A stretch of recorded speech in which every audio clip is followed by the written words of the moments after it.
গাজায় যুক্তরাষ্ট্র প্রস্তাবিত আন্তর্জাতিক বাহিনীর কর্তৃত্ব অনুমোদন জাতিসংঘের, হামাসের প্রত্যাখ্যান, ড্রোন হামলায় আহত ১৩ ফিলিস্তিনি। ট্রাম্পের শুল্ক যুদ্ধের কবলে পড়ে ভারতের সিদ্ধান্ত বদল, ১ বছরে ২২ লাখ টন এলপিজি আমদানির চুক্তি। রাশিয়ার আধুনিক ড্রোন হামলা মোকাবেলায় ইউরোপ এখনও প্রস্তুত নয়, সতর্ক করলেন ইইউর প্রতিরক্ষা কমিশনার। এবং অস্ট্রেলিয়ায় শিশুদের প্লে স্যান্ডে অ্যাসবেস্টস নামের ক্ষতিকর দূষিত কণা শনাক্ত, নিরাপত্তার শঙ্কায় ডজনেরও বেশি স্কুল বন্ধ। বিশ্বজুড়ে ঘটে যাওয়া দিনের গুরুত্বপূর্ণ ঘটনাবলী নিয়ে আরটিভির নিয়মিত আয়োজন সারাদিনের বিশ্বে আপনাদের সঙ্গে আছি আমি ফারজানা তানি। কথিত যুদ্ধবিরতির পর গাজার পরিস্থিতি স্থিতিশীল করতে যুক্তরাষ্ট্রের আন্তর্জাতিক বাহিনীর কর্তৃত্ব প্রতিষ্ঠার প্রস্তাব অনুমোদন করেছে জাতিসংঘ নিরাপত্তা পরিষদ, তবে তা প্রত্যাখ্যান করেছে হামাস। এদিকে গাজা শহরের একটি স্কুলের আশ্রয়কেন্দ্রে ইসরায়েলি ড্রোন হামলায় আহত হয়েছে অন্তত ১৩ ফিলিস্তিনি। অন্যদিকে ক্রমশ ঘনীভূত হওয়ায় শীতে গাজার বাসিন্দাদের জন্য জরুরি ভিত্তিতে ৩ লাখেরও বেশি তাঁবু প্রয়োজন। আরও জানাচ্ছেন ইমতিয়াজ আহমেদ। গাজা ইস্যুতে মার্কিন প্রেসিডেন্ট ডোনাল্ড ট্রাম্পের ২০ দফা পরিকল্পনাকে সমর্থন করে যুক্তরাষ্ট্রের খসড়া প্রস্তাব পাশ করেছে জাতিসংঘ নিরাপত্তা পরিষদ। The draft resolution has been adopted as Resolution 2803/2025. যুক্তরাষ্ট্রের তরফে বলা হয়, একাধিক দেশ এই বাহিনীতে সদস্য পাঠাতে আগ্রহ প্রকাশ করেছে, তবে দেশগুলোর নাম খোলাসা করা হয়নি। নিরাপত্তা পরিষদের ভোটাভুটিতে যুক্তরাজ্য, ফ্রান্স সহ ১৩ দেশ প্রস্তাবের পক্ষে ভোট দেয়। কোনো দেশ বিরোধিতা না করলেও চীন ও রাশিয়া ভোটদানে বিরত থাকে। For joining us in charting a new course in the Middle East for Israelis and Palestinians and all the people of the region alike. তবে ফিলিস্তিনের স্বাধীনতাকামী সংগঠন হামাস বলছে ভিন্ন কথা। গাজায় কোনো বিদেশি সামরিক বাহিনীর উপস্থিতি মেনে নেওয়া হবে না বলে সাফ জানিয়ে দিয়েছে সংগঠনটি। হামাসের ভাষ্য, এটি ফিলিস্তিনিদের অধিকারের দাবি পূরণ করে না। এর মাধ্যমে ইসরায়েলি দখলদারিত্ব থেকে মুক্তি নয়, বরং এটি গাজায় ভিনদেশীদের দাদাগিরি করার নতুন এক রূপ। এরই মধ্যে গাজা শহরের একটি স্কুলের আশ্রয়কেন্দ্রে ড্রোন হামলা চালিয়েছে ইসরায়েলি সেনারা। হামলায় আশ্রয়কেন্দ্রে থাকা বাস্তুচ্যুতদের মধ্যে আতঙ্ক ছড়িয়ে পড়েছে। এদিকে ক্রমশ বেড়ে চলা শীতের প্রকোপে গাজার সংকট আরও তীব্র হচ্ছে। ঘরহারা ফিলিস্তিনিদের জন্য জরুরি ভিত্তিতে প্রয়োজন অন্তত ৩ লাখ তাঁবু। পর্যাপ্ত আশ্রয় না থাকায় খোলা আকাশের নিচে দিন কাটাচ্ছে হাজারো পরিবার। বিশ্লেষকরা বলছেন, আন্তর্জাতিক বাহিনী নিয়ে রাজনৈতিক টানাপোড়েন গাজা ভূখণ্ডকে আরও অনিশ্চয়তার দিকে ঠেলে দিবে। ইমতিয়াজ আহমেদ, আরটিভি। গাজাবাসীর অসহায়ত্বের সুযোগ নিয়ে তাদেরকে অন্য দেশে পাঠাতে কাজ করছে আল মজিদ ইউরোপ নামের একটি গোপন সংগঠন। সম্প্রতি গাজা থেকে দক্ষিণ আফ্রিকা যাওয়া এক অজ্ঞাত ফিলিস্তিনির ভিডিও প্রকাশ করে আল জাজিরা। ফিলিস্তিনের যেসব পরিবার গাজা ছাড়তে চায় তাদেরকে কিছু নির্দিষ্ট প্রক্রিয়ার মাধ্যমে দেশ ত্যাগে সাহায্য করছে গ্রুপটি। ইসরায়েলের মদদে এই গ্রুপটি কার্যক্রম চালাচ্ছে বলে জানিয়েছে আল জাজিরা। বিস্তারিত বিন ইয়ামিনের রিপোর্টে। গাজায় ২ বছরেরও বেশি সময় ধরে চলা ইসরায়েলি আগ্রাসনে ঘরবাড়ি হারিয়ে তাঁবুতে মানবেতর দিন কাটাচ্ছেন লাখ লাখ ফিলিস্তিনি। অন্যদিকে এখনও উপত্যকাটিতে মানবিক সহায়তা ঢোকার ক্ষেত্রে পূর্ণ প্রবেশাধিকার না থাকায় ক্ষুধা আর দারিদ্র্যের কষাঘাতে জর্জরিত অসহায় ফিলিস্তিনিরা। এমন অবস্থায় গাজাবাসীর অসহায়ত্বের সুযোগ নিয়ে তাদেরকে অন্য দেশে পাঠাতে কাজ করছে কয়েকটি সংগঠন। সম্প্রতি আল মজিদ ইউরোপ নামে ইসরায়েলি মদতপুষ্ট এমন একটি সংগঠনের তথ্য প্রকাশ করেছে আল জাজিরা। নাম পরিচয় প্রকাশ না করে এক ফিলিস্তিনি ব্যক্তির ভিডিও প্রকাশ করেছে সংবাদ মাধ্যমটি। তিনি জানান, কোনো কাগজপত্র ছাড়াই শুক্রবার অন্তত ১৫০ শতাধিক ফিলিস্তিনিকে দক্ষিণ আফ্রিকায় পাঠিয়েছে আল মজিদ ইউরোপের সদস্যরা। First, it's mandatory to register through the link. প্রথমে একটি লিংকের মাধ্যমে আমরা রেজিস্ট্রেশন করি। এরপর সিকিউরিটি স্ক্রিনিং ধাপ শেষ হলে ব্যাংকের মাধ্যমে নির্দিষ্ট পরিমাণ অর্থ পাঠানো হয়। গাজার অভ্যন্তরে থাকা অন্তত ৩ জন পুরো প্রক্রিয়াটির তত্ত্বাবধানে ছিলেন। হোয়াটসঅ্যাপে একটি গোপন নম্বর থেকে বার্তা আসে এবং এর মাধ্যমে আমাদেরকে স্থানান্তরের জন্য একটি নির্দিষ্ট সময় ও জায়গায় থাকতে বলা হয়, তবে গন্তব্যস্থল ঠিক কোথায় তা জানানো হয় না। and on the outside, a number of Palestinian Israelis. এদিকে ফিলিস্তিনিদের দক্ষিণ আফ্রিকায় আসার তথ্য নিশ্চিত করেছে দেশটির প্রেসিডেন্ট সিরিল রামাফোসা। তবে অসহায় ফিলিস্তিনিদের আর ফেরত পাঠানো হবে না বলে আশ্বস্ত করেছেন তিনি। স্বরাষ্ট্রমন্ত্রীর মাধ্যমে ফিলিস্তিনের ফ্লাইট দক্ষিণ আফ্রিকায় আসার তথ্য পেয়েছি। তারা কিভাবে এসেছে তা জানার চেষ্টা করছি আমরা, তবে তাদেরকে আমরা আর ফেরত পাঠাবো না। স্থানান্তরিত ফিলিস্তিনিদের প্রত্যেককে $1500 থেকে $5000 প্রদান করতে হয়েছে বলে জানায় আল জাজিরা। এর বিনিময়ে যাত্রার সময় শুধু ফোন আর কিছু ব্যক্তিগত অর্থ নিয়ে যাওয়ার সুযোগ পেয়েছিলেন তারা। সামাজিক যোগাযোগ মাধ্যমে গাজা ছাড়তে চাওয়া আরেকজনের সঙ্গেও কথা বলেছে আল জাজিরা। তাকে গাজা ছাড়ার জন্য নির্দিষ্ট অর্থসহ বেশ কিছু ডকুমেন্ট সংগ্রহ করতে বলে আল মাজদ প্রতিনিধি। পরে তিনি একা ভ্রমণ করতে চাওয়ায় তার অনুরোধ বাতিল করে গ্রুপটি। কারণ শুধু পরিবার সহ যারা গাজা ছাড়তে চায় তাদের জন্যই কাজ করে আল মাজদ গ্রুপ। ইসরায়েলি সেনাবাহিনীর সহায়তায় অনানুষ্ঠানিক চ্যানেল ব্যবহার করে গাজাবাসীদেরকে অন্য দেশে স্থানান্তরের কাজ করছে আল মাজদ ইউরোপ। 2020 সালে জার্মানিতে যাত্রা শুরু হয় গ্রুপটির। এআই ভিত্তিক অ্যাপ ব্যবহার করে নিজেদের ওয়েবসাইট সাজিয়েছে তারা। এ কারণে তাদের কার্যক্রম সম্পর্কে সুনির্দিষ্ট তথ্য নেই কোথাও। বিনয়ামিন, RTV। মার্কিন প্রেসিডেন্ট ডোনাল্ড ট্রাম্পের যুদ্ধ শুল্কের কবলে পড়ে সিদ্ধান্ত বদলেছে ভারত। এবার দেশটির সঙ্গে গুরুত্বপূর্ণ জ্বালানি চুক্তি সই করেছে মোদি সরকার।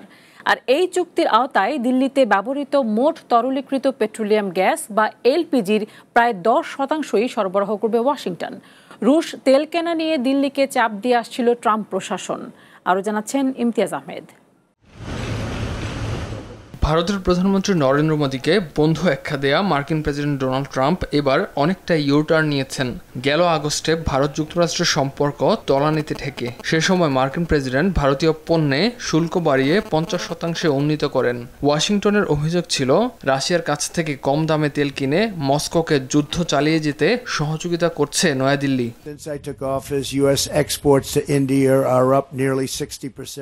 পরে অবশ্য মার্কিন প্রেসিডেন্ট ডোনাল্ড ট্রাম্প একাধিকবার দাবি করেছেন সম্ভাব্য বাণিজ্য চুক্তির অংশ হিসেবে রুশ তেল আমদানি কমাতে রাজি হয়েছেন প্রধানমন্ত্রী নরেন্দ্র মোদী। তবে এ বিষয়ে এ পর্যন্ত প্রকাশ্যে কোনো নিশ্চয়তা দেয়নি ভারত। শুধু তাই নয়, কৃষিপণ্য বাণিজ্য থেকে শুরু করে রুশ তেল কেনা বিভিন্ন বিষয়ে মতপার্থক্য থাকা সত্ত্বেও দুই দেশ এখনও আলোচনা চালিয়ে যাচ্ছে। এরই ধারাবাহিকতায় এবার যুক্তরাষ্ট্রের উপসাগরীয় অঞ্চল থেকে বছরে 22 লাখ টন LPG আমদানির জন্য 1 বছরের চুক্তি করে ভারত, যা ভারতের মোট LPG আমদানির প্রায় 10%। এটি ভারতীয় বাজারের জন্য যুক্তরাষ্ট্রের সঙ্গে প্রথম LPG চুক্তি। জনগণের জন্য নিরাপদ ও সাশ্রয়ী LPG সরবরাহ নিশ্চিতে ভারত বিভিন্ন উৎস থেকে জ্বালানি সংগ্রহের পথ খুলছে জানান দেশটির পেট্রোলিয়াম ও প্রাকৃতিক গ্যাস মন্ত্রী হরদীপ সিং পুরী। এতে বিশ্বের দ্রুত বর্ধনশীল অন্যতম বৃহৎ LPG বাজার যুক্তরাষ্ট্রের জন্য উন্মুক্ত হলো বলেও উল্লেখ করেন হরদীপ সিং। এর আগে গেল অক্টোবরে ভারতের রাষ্ট্রীয় মদতপুষ্ট রিফাইনারি HPCL মিত্তাল এনার্জি জানায় ওয়াশিংটনের নিষেধাজ্ঞার কারণে তারা রুশ তেল কেনা বন্ধ করেছে। রাশিয়ার বৃহত্তম 2 তেল কোম্পানির উপর যুক্তরাষ্ট্র নিষেধাজ্ঞা দিলে তারা তেল কেনা বন্ধের এই সিদ্ধান্ত নিতে বাধ্য হয় বলে উল্লেখ করে প্রতিষ্ঠানটি। এছাড়া ব্যক্তি খাতের সবচেয়ে বড় রুশ তেল আমদানিকারক রিলায়েন্স ইন্ডাস্ট্রিজ বলছে যুক্তরাষ্ট্র ও ইউরোপীয় ইউনিয়নের নিষেধাজ্ঞার প্রভাব পর্যালোচনা করছে তারা। বিশ্বের 5ম বৃহত্তম অর্থনীতির দেশ ভারতের অর্থনীতি গত জুনে গেল জুন প্রান্তিকে 5 ত্রৈমাসিকের মধ্যে সবচেয়ে দ্রুত বেড়েছে বলে প্রতিবেদনে উঠে এসেছে। সরকারি ব্যয় বৃদ্ধি ও ভোক্তাদের আস্থার উন্নতিতে এই প্রবৃদ্ধি বলে জানায় AFP। যদিও যুক্তরাষ্ট্রের অতিরিক্ত শুল্ক এখনও ভারতের অর্থনীতির জন্য বড় চাপ বলে মন্তব্য করছেন বাজার বিশ্লেষকরা। দ্রুত শুল্ক কমানো না হলে চলতি অর্থবছরে GDP প্রবৃদ্ধি 60 থেকে 80 বেসিস পয়েন্ট পর্যন্ত কমে যেতে পারে বলে সতর্ক করেছেন তারা। ইমতিয়াজ আহমেদ, RTV। সৌদি আরবের কাছে F-35 যুদ্ধবিমান বিক্রির কথা জানিয়েছে যুক্তরাষ্ট্র। হোয়াইট হাউসে সৌদি ক্রাউন প্রিন্স মোহাম্মদ বিন সালমানের সফরের আগে স্থানীয় সময় সোমবার একথা জানান মার্কিন প্রেসিডেন্ট ডোনাল্ড ট্রাম্প। বার্তা সংস্থা আনাদোলু বলছে, সৌদি আরবকে F-35 যুদ্ধবিমান বিক্রির বিষয়ে বিবেচনা করছেন প্রেসিডেন্ট ট্রাম্প। এর আগে গত শুক্রবার ট্রাম্প জানান, লকহিড মার্টিনের তৈরি এই উন্নত যুদ্ধবিমান কেনার ব্যাপারে আগ্রহ দেখিয়েছে সৌদি আরব। এক প্রশ্নের জবাবে ট্রাম্প জানিয়েছেন, সৌদি আরব অনেক বিমান কিনতে চায় আর তিনিও বিক্রি করতে চান। ট্রাম্পের এই মন্তব্য এমন সময় সামনে এলো যখন বিভিন্ন গণমাধ্যমে প্রকাশিত খবরে বলা হয় প্রেসিডেন্ট ট্রাম্প সৌদি আরবের কাছে যুদ্ধবিমান বিক্রির দিকে ঝুঁকছেন। রাশিয়ার আধুনিক ড্রোন হামলা মোকাবেলায় নিজেদের অসহায়ত্বের কথা স্বীকার করেছে ইউরোপীয় ইউনিয়ন EU। সংস্থাটির প্রতিরক্ষা ও মহাকাশ কমিশনার আন্দ্রিউস কুবিলিউস সতর্ক করে বলেন, এজন্য ইউরোপ এখনও পুরোপুরি প্রস্তুত নয়। লিথুয়ানিয়ার রাজধানী ভিলনিয়াসে দেওয়া বক্তৃতায় আন্দ্রিউস বলেন, তাদের ড্রোন শনাক্তকরণ, প্রতিরক্ষা ও ধ্বংসের ব্যবস্থাও যথেষ্ট শক্তিশালী নয়। পোল্যান্ডের ওপর রাশিয়ার ড্রোন হামলার পরেও বুঝতে না পারাই এর প্রমাণ বলে মন্তব্য করেন তিনি। অস্ট্রেলিয়ায় শিশুদের খেলার মাঠে ব্যবহৃত প্লে স্যান্ডে অ্যাসবেস্টস নামের এক ক্ষতিকর দূষিত কণা শনাক্ত হওয়ার পর দেশ জুড়ে ছড়িয়ে পড়েছে উদ্বেগ। বাড়ানো হয়েছে সতর্কতা। বন্ধ হয়ে গেছে ডজনেরও বেশি স্কুল। শুধু অস্ট্রেলিয়া নয়, প্রতিবেশী নিউজিল্যান্ডেও একই আশঙ্কায় বন্ধ রাখা হয়েছে কিছু শিক্ষা প্রতিষ্ঠান। আর এই দূষণের প্রভাবে নতুন করে শিশুদের নিরাপত্তা নিয়ে তৈরি হয়েছে শঙ্কা। বাকিটা থাকছে ইমতিয়াজ আহমেদের আরও একটি রিপোর্টে। অস্ট্রেলিয়ায় শিশুদের খেলায় ব্যবহৃত বালুতে এক ধরনের দূষিত কণার উপস্থিতি শনাক্ত হয়েছে। এতে আতঙ্ক ছড়িয়ে পড়েছে দেশটির আঞ্চলিক শহরগুলোতে। শিশুদের খেলায় ব্যবহৃত এই বস্তুটি স্থানীয়ভাবে প্লে স্যান্ড নামে পরিচিত। এতে অ্যাসবেস্টস অর্থাৎ দূষিত কণার উপস্থিতি শনাক্ত হওয়ায় নেওয়া হয়েছে বাড়তি সতর্কতা। সোমবার অস্ট্রেলিয়ার অন্তত 69টি স্কুল বন্ধের ঘোষণা দেয় কর্তৃপক্ষ। শনিবার কেমার্ট ও টার্গেটের মতো সুপার শপগুলো থেকে এমন খেলনা বালু প্রত্যাহার করে নেয়ার পর এই সতর্কতা জারি করা হয়। Australian competition and consumer commission জানায়, বালুর কিছু নমুনায় অ্যাসবেস্টসের অস্তিত্ব পাওয়া গেছে। বাতাসের মাধ্যমে ছড়িয়ে পড়া এই দূষণ তেমন ঝুঁকিপূর্ণ না হলেও বাড়তি সতর্কতা হিসেবে স্কুলগুলো বন্ধ রাখার ঘোষণা দেয়া হয়।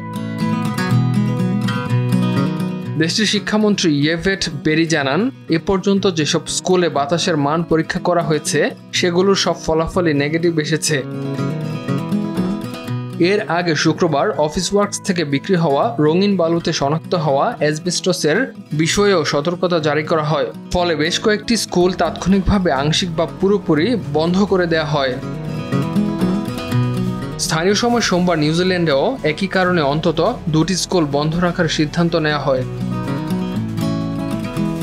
ইমতিয়াজ আহমেদ, RTV। আর এরই সাথে শেষ করছি সারাদিনের বিশ্ব। RTVর সাথে সংযুক্ত থাকুন, মতামত জানান RTVর সামাজিক যোগাযোগ মাধ্যমগুলোতে।